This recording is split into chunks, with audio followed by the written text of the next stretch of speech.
Isa sa mga pinakagusto ko ay dahil hinahayaan niya ako na mag-shine. Tapos, with his help din. Yeah, kasi naniniwala ko sa talent niya, kaya hinahayaan ko siyang mag-shine. And deserve na deserve niya. Opo.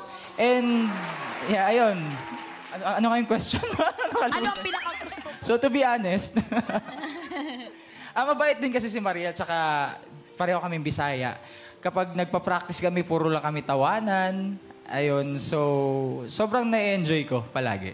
Yeah. Hindi, tsaka That is masaya na kasi ayun nga nangyari sa sa career po. Pero masaya pala pag dalawa. Alam mo yung alam niyo yung pinaghirapan yung dalawa tapos nagbunga po.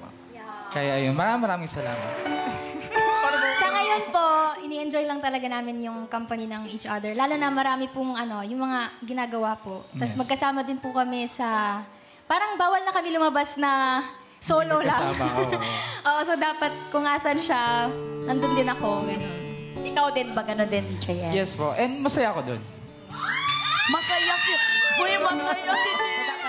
Ganun ka lang, yung kumbaga may pagkapakipot talaga tayo. Hindi tayo pwedeng... hindi tayo pwedeng ma-inlove agad-agad.